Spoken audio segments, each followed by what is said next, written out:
Heads or tails? Deal or no deal? What are you going to do?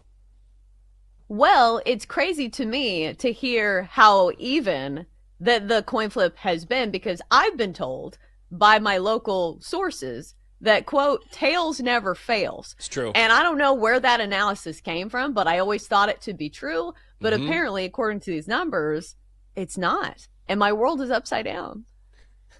The way I would spin it is this: tails never fails in the moment, in the right moment, in the big moment. Depends on who's calling it, I don't know. It's a 50-50 shot. I always go with tails. But then again, at some point, it will go to the other side. I will bet on this. I usually bet on tails. And you know what? 51.8% of the time, I've been a winner. I've been cashing. It's always fun. I'll put a sprinkle on heads or tails. I did that one year at a party. I had $50 on tails. I forget what year it was. And I was like, this is such a dumb bet. And it won to start the day, and I was so excited. And people at the party looked at me like, what is wrong with you? But it was a good bet. It's a fun bet. Will you be betting on it?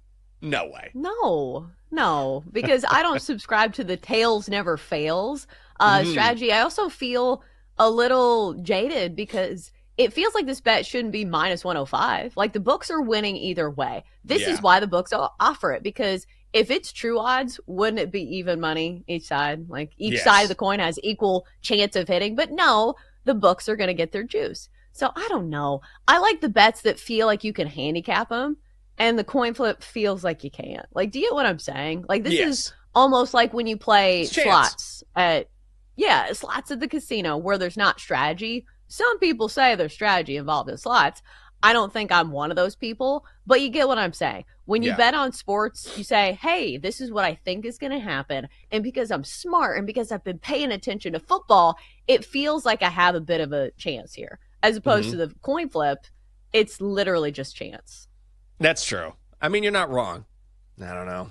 Maybe there'll be a weighted coin, something like that. I don't know how you would game the system. Now, something that you can kind of game, maybe, is the national anthem. We see this every year because once someone starts rehearsing, it'll leak out on X or wherever, hey, I listened to so-and-so perform, the under's going to hit, or the over's going to hit. Didn't Brent Musburger put this out one year and it kind of went viral? That was a few years ago. It's like, I'm hearing, I just listened to whoever it was sing the national anthem. This thing's going over. And people went nuts when that happened. This year, New Orleans native or Louisiana native Jon Batiste will be performing. Jazz musician, Juilliard trained, has worked with Alicia Keys, Stevie Wonder, Ed Sheeran, Lana Del Rey, Willie Nelson, goes on and on and on. And it finally hit me when I was researching him a little bit yesterday and listening to some of his music. I have seen a TikTok with him, and I watched it a few times. It's remarkable. It's he and Chris Wallace, longtime news guy. And so it's just a one-on-one interview, and it's Jon Batiste at a piano. And he's so talented, and so he's taking the same riff and making it bluesy or making it jazzy or making it gospel-ish. And so he's playing the same thing in different ways to show how music is sort of universal. It's really, really impressive. He's massively talented. And his over-under for the national anthem is 125 seconds, 2 minutes and 5 seconds. Historically, anthems go long. 10 of the past 12 have gone over 2 minutes. The handle on the anthem last year reached into the six figures. The books just, my God, do they just clean house on the Super Bowl or what? Over or on? I'm going over, man. I'm following the trends. I like Jon Batiste. I'm hoping for a jazzy version of the national anthem that just slides over the number. Yeah, I think that's probably my initial hypothesis. If you're talking about jazz, you're talking about improvisation, are you not? I don't know if he's playing an instrument. Is he just singing, or do we know if he's like accompanying himself? I don't know. I would think a piano. I feel like that's generally his, but he's a multi-instrumentalist, so he can play a lot of different instruments. Like, who knows? I say piano.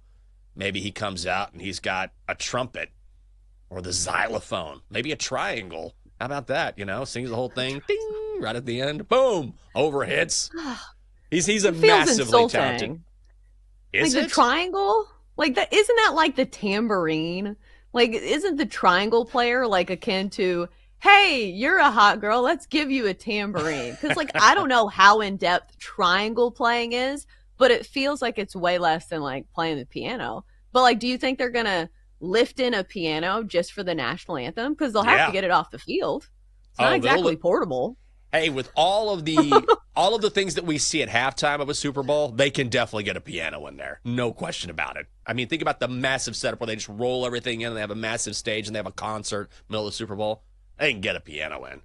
Also, I'm going to look for today on TikTok someone, there's going to be someone out there who can just destroy the triangle, like in ways you never imagined. It's like I watched a guy. To spite me. Yes, just spite you. I'll send it to you. It's like I saw a guy I was mesmerized. I sent it to the lovely Catherine. She was not nearly as impressed as I was. And it was a guy with a yo-yo. I mean, you can do a trillion. And I was like, this guy with a yo-yo is unbelievable. I want to watch someone with a triangle maybe get it done. But I'll be on the over there. I'm really excited about that. Gatorade color. This feels like this is up your alley. Forget about the coin toss. Forget about the anthem. Gatorade color. The color of the liquid poured on the winning coach. Purple is your favorite at plus 125, 5-4. Yellow, green, lime sitting there at plus 225. These bets. Orange is 6-1. Blue, 8-1.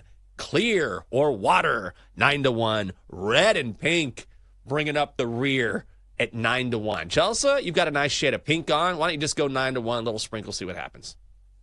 Yeah, why not? Like, I feel like with these type of bets, why not go for some big plus money, right? Mm-hmm. Like, if you're betting squarely for fun and it's not much of a handicap other than, hey, they used this color last year, why not go for the big plus money? So I'll go red pink at 9-1 for absolutely no reason at all. Well, the reason why you're saying to yourself, this is what I said. I was like, why in the hell is purple number one? Doesn't make any sense.